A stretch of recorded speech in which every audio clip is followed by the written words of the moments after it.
अल्हम्दुलिल्लाह वाद वस्सलात वस्सलाम अला नबी बादा। चैनल पसे पर्दा अब महमूद मिर्जा जिलमी के नाम से आपके सामने आ रहा है, पर इससे आप सब्सक्राइब करें और इसके पिछले प्रोग्राम भी आपके पास पहुंच जाएंगे, आगे वाले भी पहुंच जाएंगे और आपको ताज़ा बताज़ा सूरत हाल और सही तजिए भी आपको मिलेंगे। लेकिन इसके लिए ज़रूरी है कि आप हमारे साथ राब्ते में रहें। हम अल्हम्दुलिल्लाह अपने ज़िले के लिए, अपने इलाके के लिए, अपने लोगों के लिए, अपने मुल्क के लिए, अपनी कौम के लिए, खुद आलम इस्लाम के लिए हम किसी चीज़ से भी दरेग नहीं करते और इसमें लगी लपटी रखे बगैर करते हैं। कोई राज़ी हो, कोई नाराज़ हो, घर चबुत है जमात की आस्तीन में मुझे हुक्म है ला इलाहा इल्लल्लाह। इसलिए कि अपना कभी ज़हर भी करता है तकार तरा की, अपने भी खफा मुझसे, बेगाने भी है ना खुश, मैं ज़हर हिलाहल को कभी कह न सका कन। तो बात यह है कि इस तरह का वाक़या है कि भाई एक गांव था, तो उसमें चोर बाहर से आते थे, डाकू आते थे, लूट के चले जाते थे। तो गांव वालों ने बड़ी एहतमाम से एक चौकीदार भर्ती किया। तो एक रात वो क्या चौकीदार गली में फिर रहा था, जागते रहना जागते रहना जागते रहना। तो क्या हुआ जी कि उसने एक घर में चोर को दाखिल हुए देखा, तो उसने शोर मचा दिया, चोर चोर चोर। अब लोग जागे दौड़े, अब चोर बड़ी गली में दौड़ा और वो उसके पीछे दौड़ा। अब पीछे से लोग आ रहे हैं, आगे से वो चोर के पीछे। अब वो पूरी को से चोर चौकीदार दौड़ रहा है, आगे दो गलियां आती थी, वो एक साया था बड़ा गहरा, वो आराम से चोर जो है ना, वो क्या हुआ कि वो एक कोने में जाके साय में खड़ा हो गया। तो जब पीछे से लोग आए ना, अब चौकीदार आगे भाग रहा है, चोर चोर चोर। तो पीछे से जनाब वो भी उनमें शामिल होकर कहने लगा चोर चोर चोर। तो लोगों ने देख कर सुना ही नहीं है कि भाई यार ये हमारा चौकीदार है। उन्होंने उसको फेंटी लगाई, उसकी हड्डी पसीलिए कर दी। आजकल हमारे जेल में यही काम हो रहा है, चोर चोर चोर। और पोजीशन ये है कि जो शोर डाल रहे हैं उनमें से आधे वो हैं जिनको इल्म ही नहीं है कि असल मामला क्या है, आधे वो जो है जिनकी बिल्कुल छोटे छोटे मफादात हैं। अब वो मामला क्या है कि हमारे जेल में एक खातून सईदा रमला अली के नाम से डिप्टी कमिश्नर आई, और उस खातून ने आते ही वो ना इस कम्प्लेक्स का शिकार हुई कि मैं CSP हूँ, मैं DC हूँ, और वो अवामी उन्होंने रंग इख्तियार कर लिया। ना वो इस कम्प्लेक्स का शिकार हुई कि मैं सही आज़ादी हूँ, मैं कोई दूसरों से अफजल हूँ। ना वो इस चक्कर में पड़ी कि उसको कम्प्लेक्स को हुआ कि भाई मैं खातून हूँ। वो आई, उसने उसके दरवाजे खुल गए, हर बंदा उसके पास पहुंच जाता है बराह रास्त। वो नहीं पूछती किसी ज़ात, नहीं वो पूछती किसी से उसका मजहब फिरका, नहीं उसे पूछती उसकी सियासी एफिलेशन क्या है, जो उसका काम होता है। उसके दफ्तर का माहौल देख के ना, उसके एहलकार जो है वो जाते ही जनाब जो काम उनसे मुतल्लका वो करते हैं, लोगों को दूसरे दफ्तर में फ़ोन करते हैं। तो एक बड़ा खुशगवार माहौल। फिर वो खातून जो थी लायक होने के नाते हदर दिमाग भी थी कि हमने उसको एक दो मीटिंगों में देखा है कि वो बहुत अच्छा काम कर रही थी। जैसे शहीदकारी मुहिम को कामयाब करने में उसने बड़ा काम किया, यानी कि वो हर जगह अवेलेबल थी। इसी दौरान एक उनसे गलती हुई कि उन्होंने शोर डाल दिया कि चोर चोर चोर चोर चोर चोर। क्या अब वो चोर जो थे वो बड़े ताकतवर थे, उन्होंने वो पटवारी जो है ना वो मुअत्तल कर दिए, वो पटवारी ट्रांसफर कर दिए जिनकी जनाब जो बुनियाद है हमारे जेलम की सियासत की, हमारी जेलम की ब्यूरोक्रेसी की, हमारी जेलम की जनाब वो प्रॉपर्टी टाइकून की, यानी वो पावरफुल पटवारी थे, उनको उन्होंने छेड़ दिया। यानी उन्होंने भिड़ों के छत्ते में हाथ डाल दिया। यही जब हुई ना अपना बात, तो मुझे आज तक याद है कि हमारे एक अजीज़ हैं इलियास भट्टू साफ़ी हैं बड़े जीदार, तो उन्होंने कहा कि अब देखेंगे जी, अब मुकाबला है माफिया में और डिप्टी कमिश्नर में, कौन जीता है कौन हारेगा। तो नतीजा था आखिरकार DC हार गई। लुत्फ की बात यह है कि जो लोग कहते हैं कि DC करप्ट है, मैं उनसे सवाल करता हूं कि अगर DC करप्ट थी तो उन करप्ट के साथ मर्थी तय करने की बजाय उनको ट्रांसफर क्यों किया। अगर DC करप्ट थी तो आप लोगों ने उस पर प्रेशर डालकर, जिनको सारा जमाना जानता है कि ये सिर्फ करप्ट नहीं है बल्कि जालिम है, लुटेरे हैं, इन्होंने जेल के लोगों को लूट खाया है, उनकी जायदादें जो हैं उनकी खुर्द कर गए, उनकी आप किस अहमियत कर रहे थे। यानी तेरी जुल्म में पहुंची तो हुसैन कलाई जो तीर की मेरे नामा सियाम है कि जो डाकू हैं, जो चोर हैं, जो लुटेरे हैं, जो अवाम दुश्मन है, आप उनकी सरपरस्ती करते हैं आप, और जो उनको खिलाफ कार्रवाई करती है वो चोर है। अच्छा, फिर उसकी और बात है कि ये उन्होंने क्या किया है, उनका जुर्म क्या है जी। उनका जुर्म बताया गया जी, उन्होंने जुर्म ये किया कि उन्होंने सिटी हाउसिंग स्कीम के मालिक मेजर आमर जो मलिक रियाज साहब के दामाद हैं, अब आप अंदाजा लगाएं कि मलिक रियाज को वो तो शीशे में अमेरिका का सदर भी उतारना तो आता है, और उनका अपना, मैंने इंटरव्यू सुना, वो कहते थे इस मुल्क में हर बंदे की कीमत है, बस आपने उसकी कीमत जज करके लगानी है। उनका दामाद जो मेजर आमिर है, तो मेजर आमिर को सिलेक्ट करने में मलिक रियाज ने कोई आम सा फैसला किया होगा, उन्हें तो इसकी सलाहियतें दे के किया होगा ना। अब मेजर आमिर साहब जो है, उनका ये इल्ज़ाम है कि जी मैं सिटी हाउसिंग में एक सड़क बनाना चाहता था, उस सड़क के लिए तामीर के लिए डीसी ने मुझसे 2.5 करोड़ रुपया मांगा है। अब एक तो उन्होंने ये नहीं वजाहत की कि जो आप सड़क बनाना चाहते थे उसकी सड़क की एनओसी आपने नहीं थी, डीसी इसलिए पैसे मांग रही थी, या डीसी ने उस सड़क को अपने सरकारी फंड से बनाना था। ये बात कोई वादे नहीं है। अब उन्होंने मांगे है, जेन में बात है कि डीसी ने मांगे हैं 2.5 करोड़ रुपया, अब वो मुजरम हो गई है। अब मैं सवाल करता हूँ कि मैं मरियम नवाज साहबा से सवाल करता हूँ डायरेक्ट कि जिन लोगों ने आपको खबर दी है, क्या इनको पता नहीं है कि इस जेल में करप्शन हो रही है? मुझे एक महकमा बताएं, मैंने कितनी दफा यहाँ बताया, और वो महकमे जो अवाम की खिदमत के महकमे, और लोग सोच भी नहीं सकते कि यहाँ करप्शन होगी।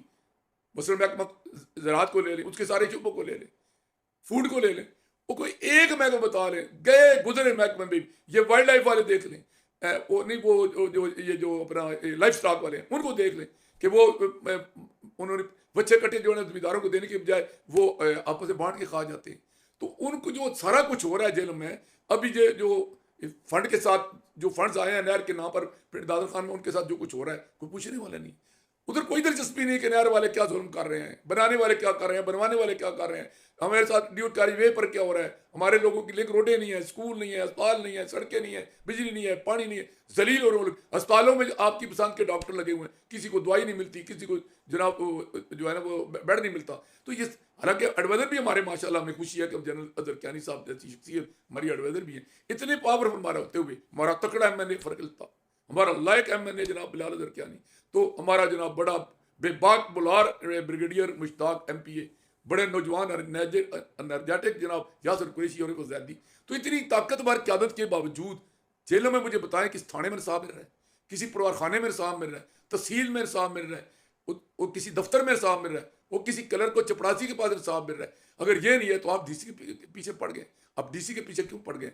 क्या इससे पहले जो DC आए हैं उनके बारे में तो आप लोगों का, सियासतदानों का खुद अपना कौल था ना कि 3-3 करोड़ रुपया देकर यहाँ आए हैं। तो जो 3 करोड़ रुपया देकर यहाँ आए थे और आज वो पटवारियों की सिफारिशें कर रहे हैं, तो क्या उन्होंने सिटी हाउसिंग या किसी और से पैसे नहीं लिए? उस वक्त आप लोग सोए थे। मैं उनसे सवाल करता हूँ जनाब मोहतरमा मरियम नवाज से बसे कि आपको नजदीकी तो शिकायत कर ली है कि इन्होंने शिकायत आपको की है कि PTI वालों के दौर में जितने भी यहाँ AC और DC रहे हैं उन्होंने यहाँ से करोड़ों की दिहाड़ियाँ लगाई हैं, उनके खिलाफ आप क्या कार्रवाई कर रहे हैं? इसी के ब्यूरोक्रेसी को हाथ डालना मुश्किल है। डाडी वे की हाथ आई गचना तो लिसन हुआ कि रो आई आंदा पे एक ही तरीका है जनाब कि एक खातून को जो जिसकी शोहरत अच्छी है और कहते हैं उन्होंने पैसे मांगे हैं और जो लेकर खा गए हैं, जिनकी जदादें करोड़ों अरबों रुपए की है, उनकी इंक्वायरी करने के बजाय उनको तो आपने जो है की पोस्टों पर लगा दिए। एक ने पैसे मांगे हैं और दूसरा कहा कि जनाब दूसरे इल्जाम इन पर ये है। अच्छा, इसका पहले मैं इस मसले पर हूँ, मैं मेजर जो है ना तैर साहब से दरख्वास्त करता हूँ, मेजर तैर साहब आए, अगर आप अल्लाह की वदनीयत पर बिलीव करते हैं, मुस्तफा की नबूवत पर बिलीव करते हैं, पाकिस्तान की सलमियत पर बिलीव करते हैं, मुसलमान होने के दावेदार हैं, इंसानियत के दावेदार हैं, आए जनाब अपना शादार चौक में मैं भी आ जाता हूँ, आप भी आ जाएं, मैं वहाँ जो आप मेरे साथ मुबैला करें। मैं अल्लाह को गवाह ठहरा के कहता हूँ कि आपने यहाँ करप्शन फैलाने में इंतहा कर दी है। आपने एक पटवारी से लेकर जनाब हमारे वजीरों तक को करप्ट किया है। उनकी क्यों नहीं शिकायत आपने लगाई? उनको जिनको पैसे अरबों करोड़ों रुपए दिए हैं उनका तो नाम लेते नहीं है, और इस खातून का नाम ले रहे हैं। आप कहते हैं मांगे हैं। भाई बात यह है कि मामला और रहा है, ये करप्शन का इल्जाम इसलिए लगाया जा रहा है कि यार मैं एक बात का सवाल करता हूं, अगर ये खातून करप्ट थी, करप्ट पटवारियों को तब्दील किया, अगर ये खातून करप्ट थी तो जनाब मंगला डैम जिस पर पाकिस्तान की मैशत का नहीं मुस्तकबिल का सारा इसार है, अल्लाह ना करे, अल्लाह ना करे, अल्लाह ना करे, मंगला डैम अगर खुदा न खास्ता वो किसी हादसे का शिकार होता है, आप मुझे बताएं, जेलम तो जेलम भी रह गई, कराची तक पाकिस्तान साफ हो जाएगा। तो उसकी जड़ों को कौन खोखला कर रहा है? वहाँ जो दी गई है, लीज दी गई है, और जिसकी मंथलियाँ नहीं डेली चलती हैं, और क्या वो कराची वालों से इकट्ठे करके किसी DC को 80 लाख रुपया महीना नहीं मिल रहा था, किसी DC को 1 करोड़ 60 लाख पे नहीं मिला था, वो तो पैसे उठाकर डीसी के पीछे पीछे चलते हैं कि जनाब पैसे लो, हमें काम करने दो, तो उसने पैसे नहीं लिए। और जहां उसको पैसे मिलते थे और शोर भी नहीं पड़ना था, वो लोगों ने तो शुक्रिया अदा करना था, वो सवारी भी खा रहे थे, वहां से उन्होंने पैसे लिए नहीं है। आप कहते हैं जी मुझसे पैसे मांग लिए। मुझे तो समझ नहीं आती कि उसके मुंह के आगे गोश्त पका हुआ है, वो खा नहीं रही, और जो आपका बकरा घर पे बंधा हुआ है वो आपसे मांग रही किसका गोश्त मुझे खाने को दो। मुझे तो इसकी बात की समझ नहीं आती, आप क्या करें। और दूसरी बात, उन पर दूसरा इल्जाम जी है, और वो कि भाई LCI जो छुड़ा है उसने पहले ACDCO के साथ मिलकर और सियासतदानों के साथ मिलकर लोगों की अरबों करोड़ों रुपए की जमीन कोड़ियों के जनाब एक्वायर करने के लिए केस भिजवाया। और वो हमें खुशखबरी सुनाई गई कि जनाब मरियम नवाज साहबा ने अपने मीटिंग के मिनट्स में उसको रिजेक्ट कर दिया है, उस एक्विजिशन को रिजेक्ट कर दिया। बहुत अच्छी बात है। अच्छा जी, अगर इन्होंने उसको रिजेक्ट कर दिया, हम सलाम करते हैं मरियम नवाज साहबा, तो मरियम नवाज साहबा मैं आपसे सवाल करता हूँ, आपकी उस मीटिंग के अभी तक मिनट्स बाहर नहीं आए। अगर आपका कोई प्रिंसिपल सेक्रेटरी जिम्मेदार है तो वो LCI जो अरबोंपति है, जो खरबोंपति है, उसने उनसे माल पकड़ लिया है। अगर आपका कोई चीफ सेक्रेटरी जो है इन्वॉल्व है, क्या आपका कोई मिनिस्ट्री रिकॉर्ड को ले, वो आप अपने जनाब मंजी तले झाड़ू दो कि आपके अपने दफ्तर में क्या हो रहा है, कि आपके मिनट्स ही नहीं है, और वो मिनट्स अभी पहुंचे नहीं है। कहते हैं जी कि इन्होंने दोबारा कार्रवाई शुरू कर दी थी उसकी जनाब अपोजिशन की। वो भाई इन्होंने शुरू कर दी थी, और वो जो हुई है, क्या उन ACO ने, उन DCO ने, उन सियासतदानों ने पैसे लिए बगैर उन बुला रहे ना, आपके उनसे बड़े तल्लक हैं, आपके वाले साहब को भी वो मालिक मिलते हैं, आपके पास भी वो बैठते हैं, उनसे पूछ लेना जनाब कि ये 1 लाख रुपये मरले वाली जमीन आपने 3500 रुपये मरले में एक्वायर कर रहे थे, पटवारी से लेकर आपने मेंबर बोर्ड ऑफ रेवेन्यू तक को किस को कितना माल लगाया, या आपके दफ्तर में किसको लगाया, ब्यूरोक्रेसी में किसको लगाया, ये पूछ लेना। वो तो आप पूछ नहीं रहे। ये जी एक्विजिशन की कार्रवाई कर रही थी, और इसने वो दोबारा पटवारी वहां भेजी थी, पमेश करनी शुरू कर दी थी, और ये वहां से किसी कर रही थी कि ये जनाब पैसे लेना चाहती थी। अब उसके साथ तो यूं हो रहा है कि जनाब एक भेड़िया था, वो जंगल में गया चश्मे पर पानी पीने के लिए, आगे के देखता है कि मासूम सब बच्चा भेड़ का मेमना वो पानी पी रहा है, तो भेड़िया की नीयत खराब हो गई, तो उसे कहता है ओए तू पानी गंदा रहा, जी पानी गंदा कर रहे हो, मैं पानी पीना चाहता हूँ, तू ऊपर से पानी गंदा कर रहा है। तो उसने कहा भाई बाप, आप ताकतवर हैं, मैं कमजोर हूं, लेकिन पानी जिधर से आ रहा है उधर तो आप पी रहे हैं, गदला तो मेरी तरफ आ रहा है। कहता है ओए तूने पिछले साल मुझे गालियां क्यों निकाली थी? तो उसने कहा जनाब मैं तो इस सोन की पैदाइश हूं, मैंने पिछले साल को कैसे गालियां निकाली? कहते तुम्हारा भाई होगा। कहते नहीं जी मैं तो पलेट ही कहूं, मेरी मां ने तो पहली दफा बच्चा जनाया। अच्छा, तो वो कहता है अच्छा तू बड़िया झूठिया कहना है, और उसको पकड़ा, उसकी गर्दन में उड़ दी। अब ये उस मेमने वाला सुनूं कि इस खातून के साथ ना करें, इसको माफी दें और डिस्करेज ना करें। अगर कोई अवाम दोस्त खातून आई थी तो उसको रहने दें और उसको गंदा ना करें। एक तो बड़े खातून के हकूक के अलमबरदार हैं, और दूसरी तरफ ये कर रहे हैं। और तीसरी गल है कि अगर आपके पास वाज़े सबूत हैं तो पकड़े फिर इसको मेजर तैर को भी। इसने जो यहाँ 2 नंबरी की हुई है उस कानूनी में, इस पर जुडिशल इंक्वायरी बिठाएं, किसी दयानतदार हाई कोर्ट के जज को बिठाएं, साथ मुझे लगाएं, मैं रेवेन्यू को समझता हूँ, मैं एक कागज देकर बता दूंगा 2 नंबरी कहाँ हुई है। यहाँ अरबों खरबों तो जहाँ डीलर के नाम पर जहाँ से 2 नंबर बंदे खा गए पैसे लोगों के, लोग धक्के खाते पत्ते रो रहे हैं। या और किस किस सियासतदान ने हाथ नहीं लगे? किसी ने जमीन बेची, किसी ने जमीर बेचा, किसी ने ताकत बेची, किसी ने डंडा बेचा, किसी ने पावर बेची, किसी ने सवारिश बेची, क्या कुछ नहीं किया, किसी ने माल नहीं कमाया। तो और सारों को पकड़े ना, फिर एक को तो नहीं कि आधी बंद पाक और आधी पलीत, ऐसे नहीं होता। या सबको माफ करें या सबको पकड़े, सजा दें, और एक कमजोर को पकड़ लिया और ताकतवर को छोड़ दिया।